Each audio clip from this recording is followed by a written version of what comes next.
Committee will come to order. This hearing is fully virtual, so we need to address a few housekeeping matters.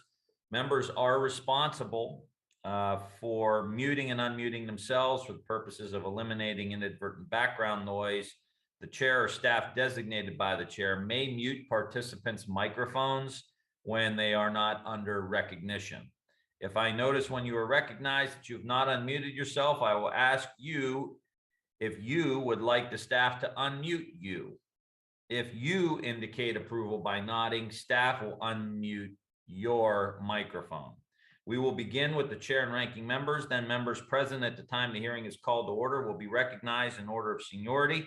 We are using the 5-minute clock, which you will notice on your screen. It will show how much time is remaining. If there's a technology issue, we will move to the next member until the issue is resolved, and you will retain the balance of your time.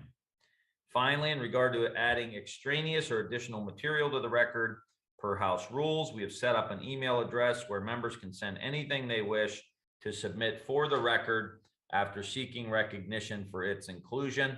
That email address has been provided in advance to your staff. I am pleased to welcome each of you to the Legislative Branch Member Day hearing. It's very important that the subcommittee hear the concerns of our fellow legislators and members of the public before we begin to work on marking up our fiscal year 2023 subcommittee bill.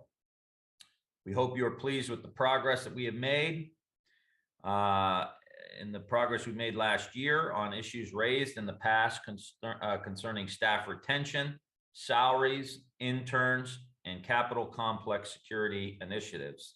We realize that we have more work to do. We look forward to hearing your suggestions, and we'll do our best to incorporate them into the bill, providing allocations will allow us to do so. At this point, I'd like to yield to my colleague and friend, the ranking member, distinguished gentlelady from Washington State, Ms. Jamie Herrera Butler, for any opening comments that she may have. I'm grateful to be here. Looking forward to hearing everybody's thoughts. I know some of you put a lot of effort and careful consideration to how we can make this place better, and I'm excited to hear from y'all. And I yield back.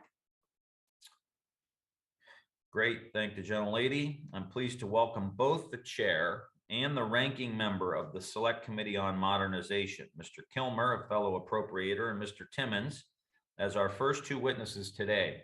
Your work to modernize Congress is appreciated, and through our efforts together, Congress can continue working to become more transparent and more efficient. Mr. Levin, I also look forward to hearing from you today. Without objection, your full statements will be entered into the record. With the member representing the 6th District of Washington, Mr. Kilmer, please begin with your oral remarks. Thank you, Chairman Ryan and Ranking Member Herrera Butler. Thanks for hosting today's Member Day hearing, and thank you for your leadership and partnership. I'm here to talk about the work of the Select Committee on the Modernization of Congress, which I have the honor of chairing and partnering with the Vice Chair, William Timmons, who's here too. The Select Committee's guiding principle is to make Congress work better for the American people. That simple but somewhat profound goal guides our work on the committee. It helps us identify institutional problems. It helps us develop solutions to those problems. To date, the Select Committee has issued 142 bipartisan recommendations to make Congress more effective, efficient, and transparent on behalf of the American people. Those recommendations address a wide range of topics that include boosting congressional capacity, encouraging collaboration and civility in this institution, improving staff recruitment and retention, and modernizing technology, among other things. All told, over 2/3 of the Select Committee's recommendations have seen meaningful action toward implementation, with 30 of our recommendations having been fully implemented. The committee's implementation success story is due in large part to the hard work of our numerous partners in the House, including this subcommittee. And I first want to emphasize the important contributions this subcommittee made to modernizing the House workforce. The recent increase in the MRA, enhanced funding to compensate committee interns, the establishment of the House Task Force on a diverse and talented workforce are all crucial investments to the capacity of the House. And this action and the Speaker's recently announced minimum annual pay will ensure that the House remains competitive in hiring and retaining expert staff to better serve the American people. This subcommittee also provided funding for a biennial bipartisan retreat. The Select Committee made that recommendation to hold bipartisan retreats, and we're hopeful that it takes place next Congress and believe it will encourage members to make connections with their colleagues and create trust and help everyone find at least a bit of common ground. Today, Vice Chair Timmons and I want to highlight some of the ways we believe we can continue to make progress to modernize the House. First, we support increased funding for the Modernization Initiatives account, which this subcommittee established last Congress. Previously, the CAO requested $10 million for this account, and since that time, the Select Committee has issued nearly 100 new recommendations. Increased funding from the $2 million appropriated last year would support projects undertaken by the newly established House Digital Service, as well as initiatives by the Clerk's Office to establish a database of committee votes and adopt modern tools to help deconflict scheduled committee hearings. I say as I'm in 3 hearings at the same time. Congress is stronger when members find ways to work together to solve problems. This subcommittee can support the effectiveness of Congress by continuing to support expanded programming options that foster civility and collaboration through the Congressional Staff Academy and the new Congressional Member Leadership Development Program. Additionally, the Modernization Committee has put forward recommendations for the development of technology tools that would facilitate members working together on developing policy initiatives together in a more collaborative way. Congress is also stronger when it receives and leverages the best possible information from the invaluable legislative support agencies. We request support to ensure that the products, services, and outreach of these agencies are designed to meet the needs of an evolving Congress. Having the support agencies report regularly to Congress on any challenges they're facing accessing federal data would also give us the opportunity to intervene if appropriate and help them to help us. I'd also like to address the physical and digital accessibility barriers that prevent people from having a voice in the legislative process. I'm requesting support, our committee's requesting support for removing accessibility barriers and providing greater information about entrance security procedures for visitors and staff with disabilities, as well as the establishment of a design drop-off and pickup point. Finally, I'd like to mention a request I made that reflects the spirit of investing in our staff and thus our capacity.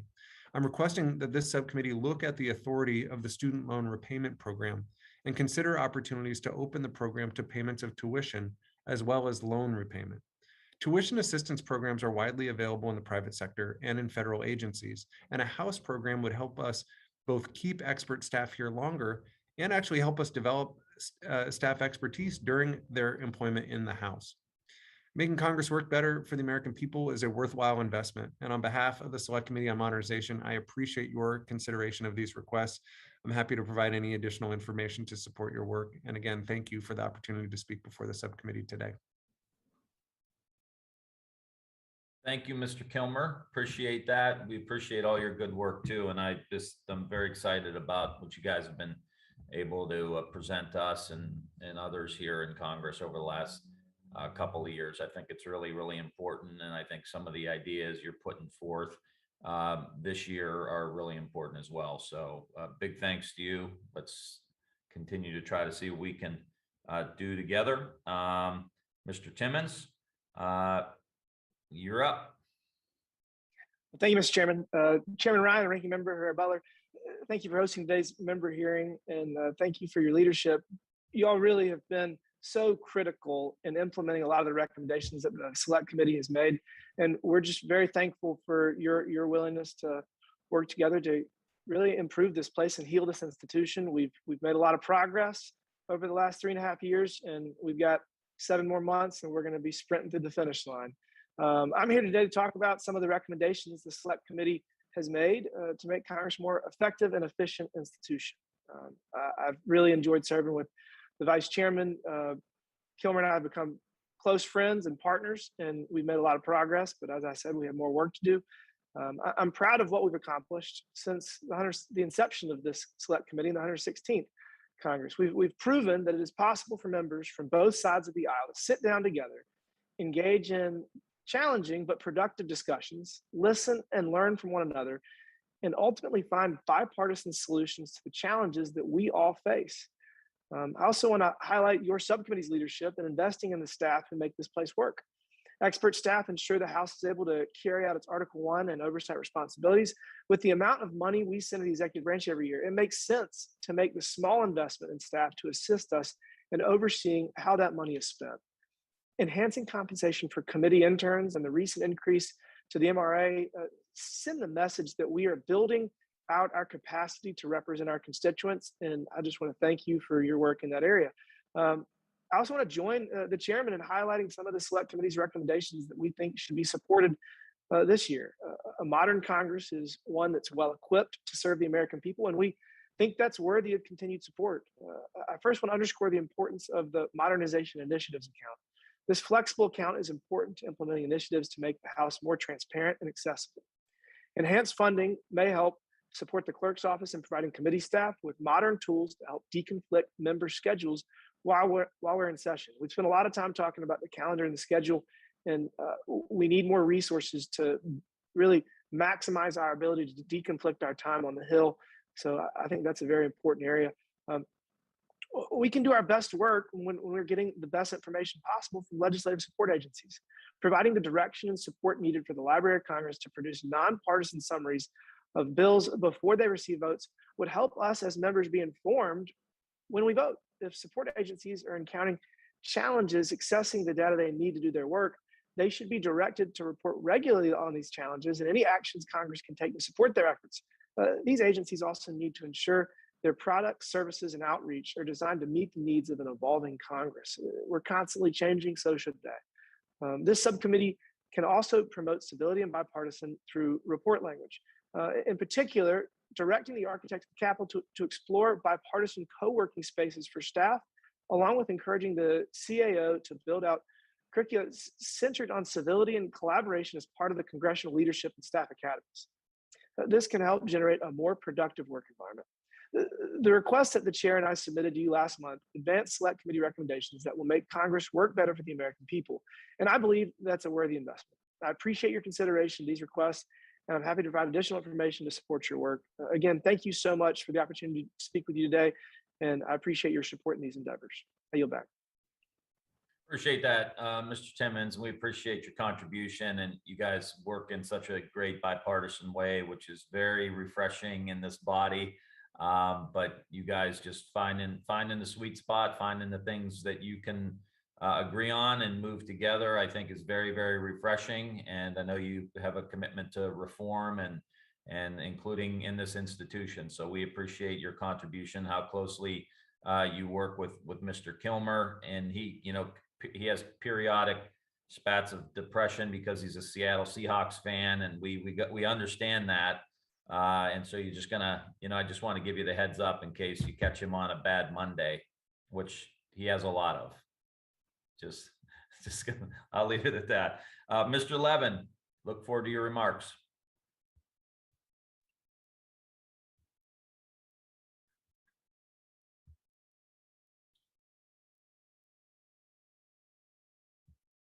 Mr. Levin?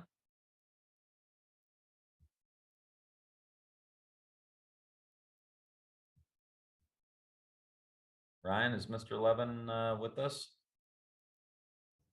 He's actually voting in a markup right now, so he's gonna have to miss it. Okay, no worries. Great. Do any of the members of the committee have any questions for our guests?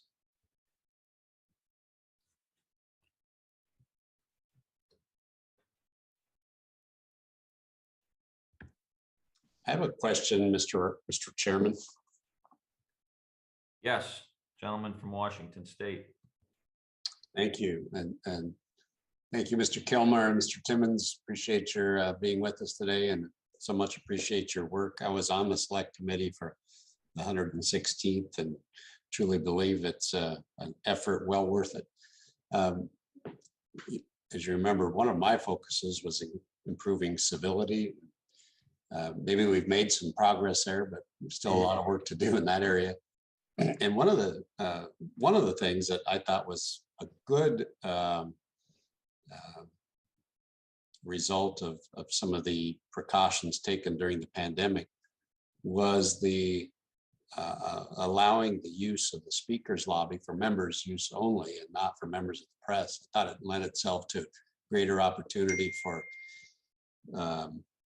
interaction between members of Congress, kind of a safe haven, so to speak, off the noisy floor. We could have private conversations.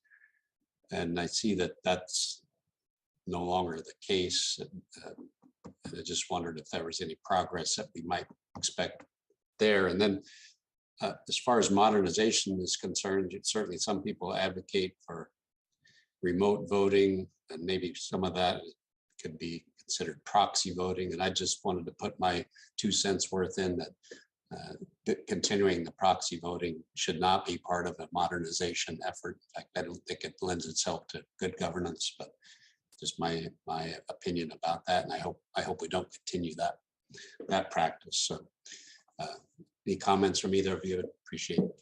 Thank you. I'm happy to take a swing, Mr. Chairman.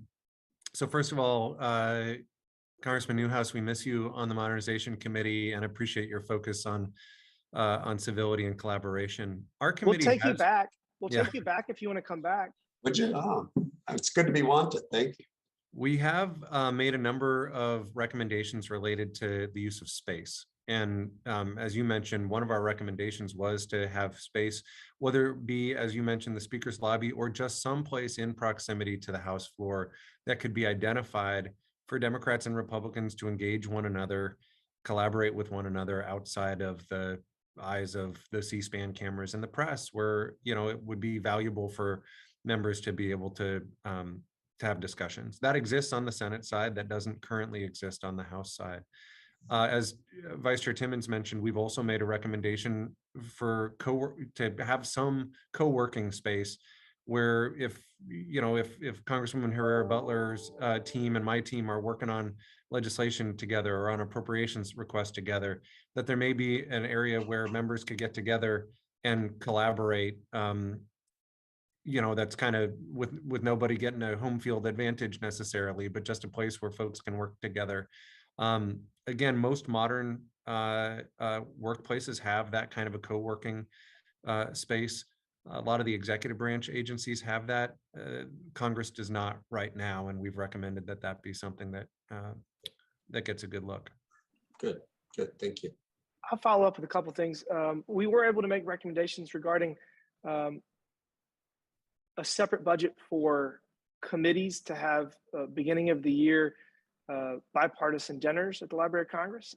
We were able to make a recommendation that would facilitate additional bipartisan meeting space. I know you recall how challenging it was for us to find places to break bread in the Capitol, so we have made that recommendation. Obviously, we previously recommended about orientation to make it more bipartisan. We do have a couple more. I'm hopeful we'll get a couple more recommendations in the civility space. I definitely agree with you that once we get the furniture back in the speaker's lobby, it wouldn't be that challenging to have the reporters stay outside of the speaker's lobby. So, I mean, I think that's something we can explore going forward. We got a lot of space in the Capitol, and they don't need to be in the speaker's lobby. It's not necessary. And then we also made recommendations to create more bipartisan space for both staff and for members, hopefully, in the Capitol outside of just the members' dining room. So we're trying to create more opportunities for collaboration in a even playing field, not on one person's turf or the other. So we are still working on it very hard, and I agree that it is an important priority. Well, again, thank you guys for your hard work, and I think you've shown tremendous progress, made a lot of good suggestions, and many of them been implemented. I would consider coming back to the committee. The likelihood of disparaging comments of our favorite sports teams is less to happen on your committee, Mr. Kelmer, than this one. So thank you very much, Mr. Chairman. You have my commitment, Dan, that we won't disparage any Washington State team. At least y'all have a state team. We don't have any professional teams in South Carolina. So, there's that. You guys barely have any college teams down there, last I checked. It's coming from an Ohio State guy. Come on. Any other questions for this very distinguished group of panelists? No?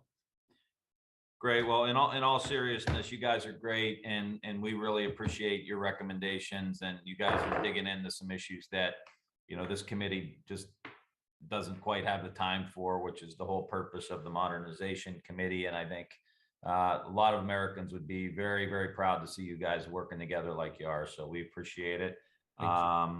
Thank you for joining us. I want to take a brief moment to thank my subcommittee colleagues and the staff for a job well done. Faye and Ryan and Rachel on my team, and the entire staff and team, and all of your staffs as well. We got through a lot of material, a lot of hearings, and now we continue to slog through this and try to figure out what it's going to look like. This is our last hearing for the fiscal year 2023 budget cycle. So big thanks to everybody, and we will see you on the House floor. Thank you. Hearing is now adjourned.